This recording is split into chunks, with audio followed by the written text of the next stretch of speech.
Throughout history, light has always been depicted as a source of good, and darkness has been used as a symbol for evil.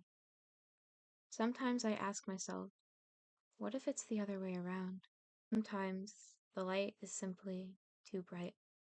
It hurts our eyes and overwhelms us. Light can easily be tainted and changed by the influence of others.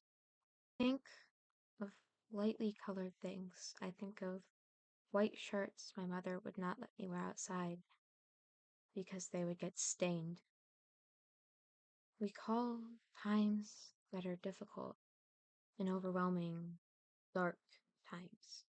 But could it be more accurate to call them bright times? Times when the light is so bright that it blinds us, we become overwhelmed and frozen in place. It's painful, it hurts our eyes, it's inescapable, it's everywhere we look, and we feel swallowed by it. Like a monster that eats us whole. And in those times, maybe sometimes our closest friends are the shadows that stay beside us. Maybe in our brightest hour, we simply need some darkness. So, why do we see darkness as a force of evil? Why does shadow represent the worst version of ourselves?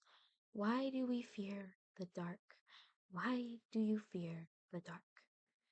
Is it because of the things you cannot see, or the things you can? When that pile of dirty laundry on your chair becomes a monster, you know it's not real, or maybe it is. You can never be quite sure. Does that scare you? Do you think something might jump out at you?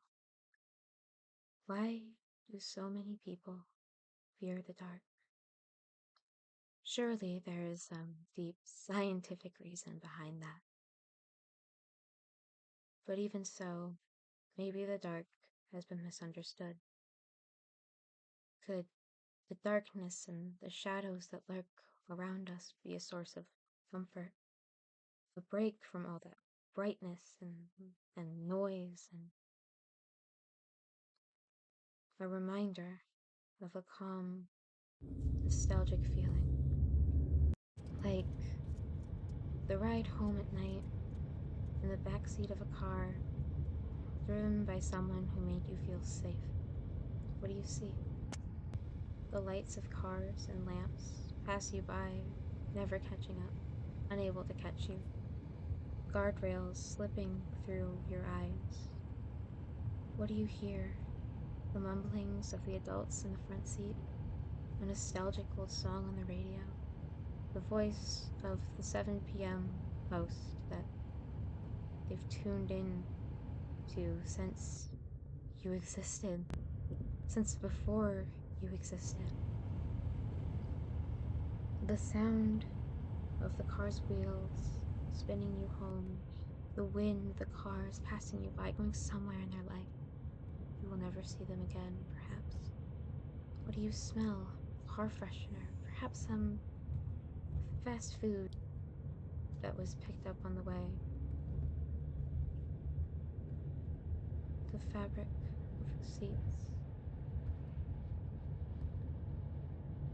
You place your face against the seatbelt and watch the world pass by, lulling you to sleep like a lullaby.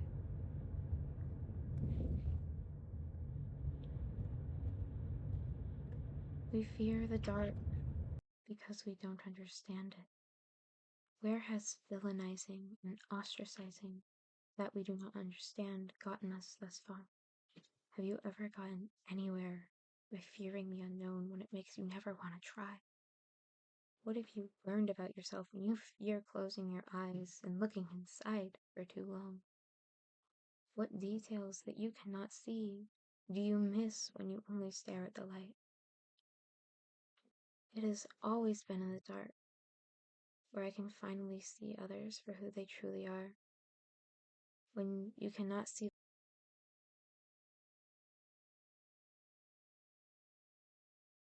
the surface,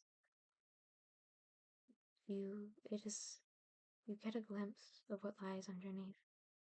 So is light evil? Are the shadows good? Or is it all just one big shade of gray, where everything coexists to make the world what it is?